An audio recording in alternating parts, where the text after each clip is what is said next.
Hello दोस्तों, आज हम पढ़ेंगे डॉक्टर ब्रायन विच की किताब मेनी लाइफ मेनी मास्टर्स, कई जीवन कई देवात्माएं। अध्याय 8। हमारे अगले सत्र के पहले 3 हफ्ते गुजर चुके थे। एक गर्म समुद्र तट पर छुट्टियों बिताते हुए मेरे पास कैथरीन के साथ क्या घटा था यह जानने के लिए वक्त और दूरी दोनों थे। विस्तृत अवलोकनों और विशेषों की व्याख्या प्रक्रिया और तथ्य जिसमें उसे अपनी सामान्य जागृत अवस्था का कोई ज्ञान नहीं था के साथ सम्मोहन प्रतिगम के उसकी पुरानी जिंदगी में लौटना होगा। प्रतिगमन के 18 महीने में मनोचिकित्सा बातचीत के माध्यम से उसके रोग लक्षणों में पूरी तरह से सुधार नहीं हुआ था। हिला देने वाला उसकी मृत्यु उपरांत खुलासों, आध्यात्मिक अवस्था, जिस जानकारी तक उसकी पहुंच नहीं थी उनको प्रदान करना, विवेक और एक अच्छी शैली के साथ बोलने वाली देवात्मा से आध्यात्मिक काव्य और आयाम के बारे में सबक, मृत्यु उपरांत जीवन और मृत्यु, जन्म और पुनर्जन्म, सब कुछ कैथरीन की क्षमता के बाहर की बातें थी। वास्तव में यहाँ चिंतन के लिए काफ़ी कुछ था। 1 साल में मैंने सैकड़ों लोगों का इलाज किया था, संभवतः हजारों मनोचिकित्सक रोगियों का जो भी भावात्मक रोग से पीड़ित थे, इमरजेंसी, ओपीडी और कई अन्य मामलों में बाह्य रोगियों का मूल्यांकन और उनके इलाज में मैंने कई वर्ष बिताए थे। सुनने, देखने के मतिभ्रम और सेरोफ्रेनिया के धोखे के बारे में मैं सब कुछ जानता था। मैं अनेकों उम्मीदी रोगियों का इलाज कर चुका हूँ, जिसमें विकृत व्यक्तित्व वाले मरीज भी शामिल हैं। मैं एक शिक्षक के रूप में international institute of drug abuse द्वारा स्थापित ड्रग्स एंड अल्कोहल अब्यूज में भी काम कर चुका हूँ। इस तरह नशीली दवाइयों के दिमाग पर होने वाले सभी प्रभावों से मैं अच्छी तरह वाकिफ था। कैथरीन ने इनमें से कोई लक्षण या रोग नहीं थे। जो कुछ उसे हुआ था वह मनोरोग का साफ प्रगटीकरण नहीं था। वह न तो मनोरोगी थी, न ही सच्चाई से दूर थी। वह कभी भी मतिभ्रम या भ्रम, धोखा से पीड़ित नहीं थी। उसने किसी दवा का उपयोग नहीं किया था और न ही उसके पास मनोरोगी जैसे विशेषता थी। उसका व्यक्तित्व भी उन्मादी किस्म का नहीं था और न ही पृथक मानसिकता थी। वह सामान्य तौर पर इस बारे में जागरूक थी कि वह क्या कर रही है और क्या सोच रही है। वह कुछ भी अपने आप नहीं करने लगती थी। वह कभी भी खंडित या बहुव्यक्तित्व वाली नहीं थी। दोनों ही शैलियों और विषयों के बारे में वह जो भी बातें बताती थी प्राय उसकी चेतन क्षमता से बाहर होती थी। इसका कारण कुछ आध्यात्मिक था, जैसे कि कुछ विशेष घटनाओं के संबंध में जो कि मेरे अतीत से जुड़ी थी। यहाँ तक कि मेरे खुद के बारे में उसके पास जानकारियाँ थी। ये ऐसी बातें थी जिन तक वह अपने वर्तमान जीवन में नहीं पहुँच सकती थी। ये जानकारियाँ, यहाँ तक कि संपूर्ण अनुभव उसकी संस्कृति व पालन पोषण से बिल्कुल अलग और आस्थाओं से भिन्न था। कैथरीन तुलनात्मक रूप से एक साधारण और ईमानदार इंसान थी। वह विद्वान नहीं थी और उसके अंदर से आने वाली कविता, व्याख्याएं और ऐतिहासिक घटनाओं का ब्यौरा तथा तथ्यों का निर्माण वह नहीं कर सकती थी।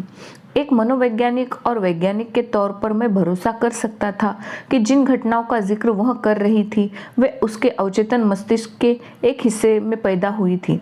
ये वास्तविक थी, बिना किसी शंका के। यदि कैथरीन एक कुशल कलाकार भी होती तो भी वह इन घटनाओं का पुनर्निर्माण नहीं कर सकती थी। यह ज्ञान उसकी क्षमता के बाहर बहुत ही सही और बेहद विशिष्ट था। कैथरीन के पुनर्जन्म के बारे में जानने के लिए मैं चिकित्सा संबंधी उद्देश्य को लेकर मनन कर रहा था। एक बार हम अब उनके नए क्षेत्र में रुक गए थे। उसमें बड़ी तेजी से और नाटकीय रूप में सुधार हो रहा था, वह भी बिना किसी दवा के। उसके क्षेत्र में कुछ शक्तिशाली चिकित्सा बल कार्य कर रहे थे।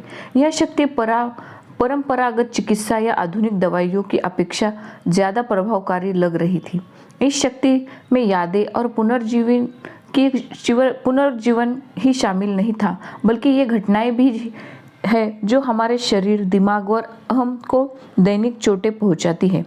अपने सवालों के अंदर मैंने कई जीवन कालों को जांचते परखने में इन अपमानों के नमूने, कुछ स्थायी भावनात्मक तरीके या शारीरिक दुर्व्यवहार, गरीबी, भूखमरी, बीमारी और विलंघात, लगातार प्रताड़ना और पूर्वाग्रह, निरंतर असफलता और ऐसी ही बातों को ही और से देख रहा था। मैंने इन घटनाओं पर भी ध्यान दिया जो काफ़ी दुखद थी। भयानक मौत का अनुभव, बलात्कार, भारी आपदा या कोई अन्य भयानक घटना जो अपनी गहरी छाप छोड़ गई है। परंपरागत चिकित्सा में मुझे इस तकनीक से बचपन का पुनरावलोकन करना था। फर्क इतना था कि यहाँ समय सीमा कई हजारों वर्ष की थी, न कि 10 से 15 वर्ष पहले के सामान्य मामलों जैसे। इसलिए परंपरागत चिकित्सा की तुलना में मेरे प्रश्न अधिक स्पष्ट और संकेतक होते थे। लेकिन अपरंपरागत खोज की असफलता तक शक नहीं था, वह बहुत तेजी से निरोगी थी। लेकिन कैथरीन के पूर्व जीवन की यादों के लिए क्या कोई अन्य व्याख्या भी थी? क्या यादें उसके में होकर आ सकती थी? यह संभावना वैज्ञानिक ढंग से असंभव है। वंशानुगत स्मृति के लिए पीढ़ी दर पीढ़ी बिना अवरोधन के आनुवंशिक परिगमन जरूरी होता है। कैथरीन पूरी पृथ्वी पर रही थी और उसके वंशानुक्रम कई बार बाधाएं आई। बाढ़ में अपने संतान के साथ उसकी मौत हुई, या यह निसंतान थी, या उसकी मौत युवावस्था में हुई। इसका वंशानुक्रम खत्म हो गया था और वह आगे नहीं बढ़ सका था। मौत और उसके बीच की अवस्था के बाद का क्या? उसकी उत्तरजीविका में वहाँ कोई नहीं था और निश्चित रूप से कोई वंशानुगत संबंध भी नहीं था। अब भी उसकी यादें बनी हुई थी। नहीं, वंशानुगत व्याख्या को अलग करना होगा। मनोचिकित्सक कार्ल जुग के सामूहिक अवचेतन अनुभव और सभी मानवीय यादों के स्रोत के विचार का क्या, जिसका उपयोग किया जा सकता था। विभिन्न संस्कृतियों में इसी तरह के संकेत होते हैं, यहाँ तक कि सपनों में भी। जुग के अनुसार संपूर्ण अवचेतन व्यक्तिगत रूप से प्राप्त नहीं किया जा सकता, लेकिन वंशानुगत रूप से मस्तिष्क संचालना में रहता है। इसमें शामिल होती है उद्देश्य और धारणाएं जो अपनी ऐतिहासिक परंपराओं व इसके प्रचार प्रसार पर निर्भर होकर नई संस्कृति में उत्पन्न होती है। मैं समझता हूँ कि कैथरीन की पूर्व जीवन काल की यादें जुग की अवधारणा के द्वारा अच्छी तरह से समझाई जा सकती है। इसमें संकेतों और सार्वजनिक चित्रों या उद्देश्यों का खुलासा नहीं किया था। उसके विवरणों में विशेष लोगों और स्थानों की जानकारियां थी। जुग का विचार काफ़ी अस्पष्ट सा था और यह तो अवस्थाओं के बारे में भी विचार किया जाता था। कुल मिलाकर पुनर्जन्म अधिक समझ देता था। कैथरीन की जानकारी सिर्फ विशिष्ट और ब्यौरेवार ही नहीं थी, बल्कि उसकी चेतन अवस्था के बारे में भी थी। वह उन बातों को जानती थी जिन्हें किताबें पढ़कर प्राप्त नहीं की जा सकती थी और कुछ दिनों में भुला दिया जाता है। इसका ज्ञान ऐसा नहीं था कि जिसे उससे बचपन में पाया हो और उसी तरह चेतना में दबा दिया गया हो। और देवात्माओं और उनके संदेशों का क्या? वे कैथरीन के माध्यम से आए पर कैथरीन के नहीं थे और उनकी समझ कैथरीन के जीवन कालों की यादों में प्रतिबिंबित होती थी। मैं जानता था कि यह जानकारी और उसके संदेश सच्चे हैं। मैंने न केवल लोगों, उनके मन और मस्तिष्क व्यक्तित्व के सावधानीपूर्वक अध्ययन से जाना, बल्कि सहज ज्ञान से भी जाना।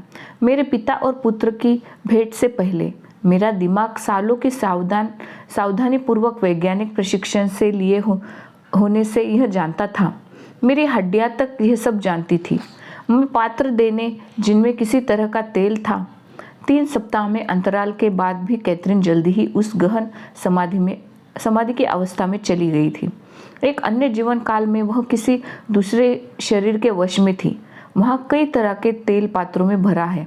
जहाँ ये पात्र रखे हैं वह एक तरह का भंडार गृह जैसा लग रहा है।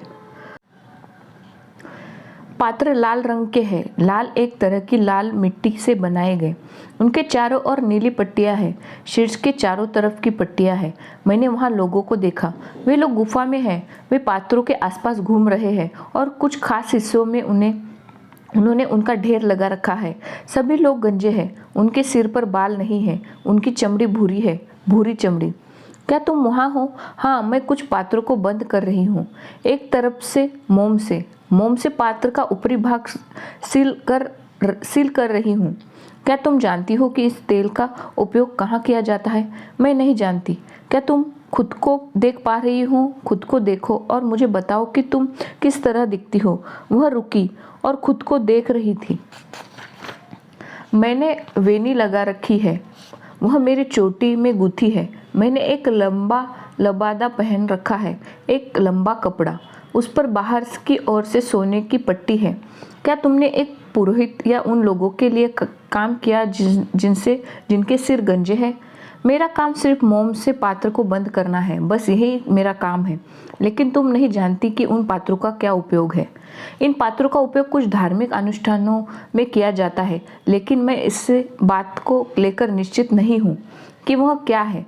उन्होंने तेल लगाया हुआ है और सिर पर कुछ पहना हुआ है, सिर पर कुछ रखा है। मैंने एक पक्षी को देखा, एक सोने की चिड़िया जो कि मेरी गर्दन के पास आसपास है। उसका शरीर सपाट है, उसकी पूंछ चपटी है, बहुत ही चपटी, और उसका सिर नीचे की ओर है, मेरे पैरों से। तुम्हारे पैरों से? हाँ, पहनने का यही तरीका होना चाहिए। वह काला काला चिपचिपा पदार्थ, मैं नहीं जानती कि यह क्या है। वह कहाँ है?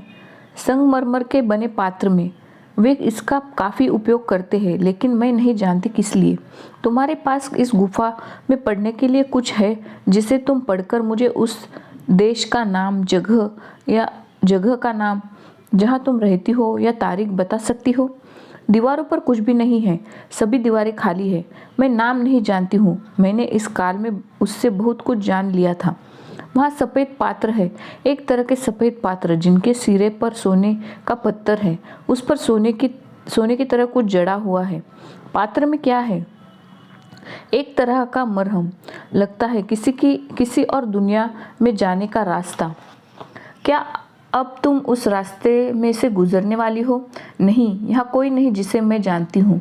क्या तुम्हारा काम लोगों को इस रास्ते के लिए तैयार करना है? नहीं, इस पर पुजारी को करना चाहिए, मुझे नहीं। हमें सिर्फ उन्हें मरहम देना थी, सुगंधी के साथ। तुम अभी कितने साल की नज़र आ रही हो? 16 साल। क्या तुम अपने पिता के साथ रह रही हो? हाँ, पत्थर का एक घर है, एक तरह के पत्थर से बना आवास। वह काफ़ी बड़ा है, काफ़ी गर्म और सूखा। वातावरण भी काफ़ी गर्म है। मैंने कहा, अपने घर में जाओ, मैं वहीं पर हूँ। क्या तुमने अपने परिवार के बाकी लोगों को देखा? मेरा भाई और मेरी माँ वहाँ है, साथ में किसी की एक लड़की भी वहाँ है। क्या वह तुम्हारी बच्ची है? नहीं। अब महत्वपूर्ण क्या है? किसी खास चीज़ की ओर चलो और तुम्हारे वर्तमान जीवन के लक्षणों को प्रकट करें। हमें समझने की ज़रूरत है। घटनाओं में जाने के लिए इसे अनुभव करना सुरक्षित होगा। घटनाओं की ओर जाओ। उससे बहुत ही नरमी से फुसफुसा कर उत्तर दिया।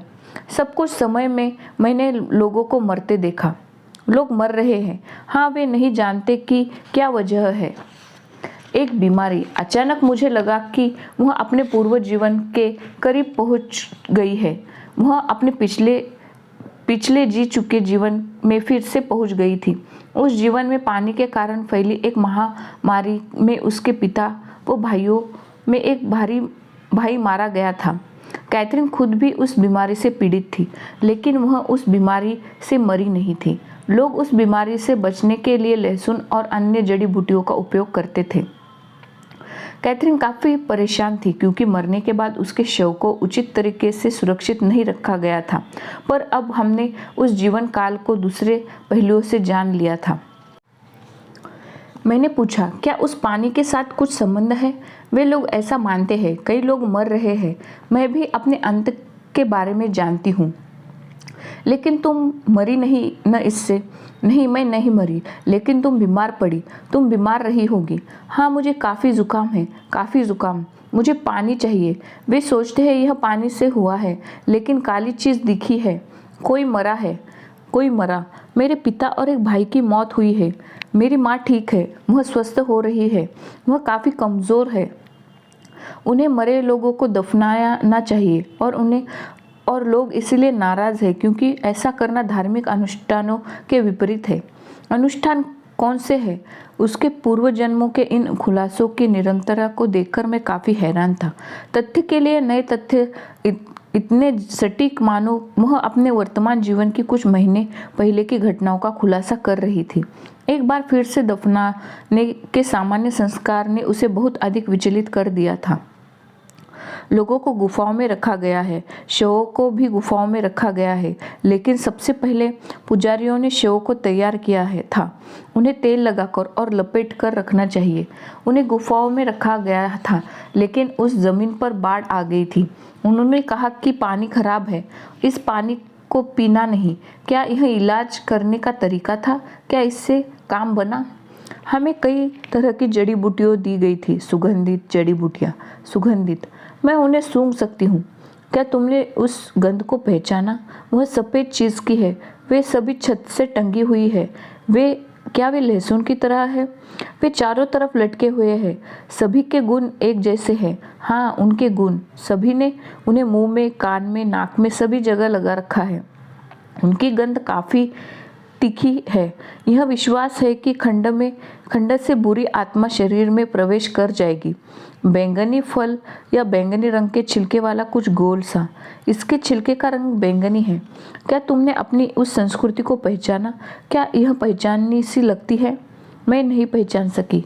क्या वह बैंगनी रंग का फल छोटा है? हाँ, टेनिस है। क्या वह तुम्हारी मदद करेगा?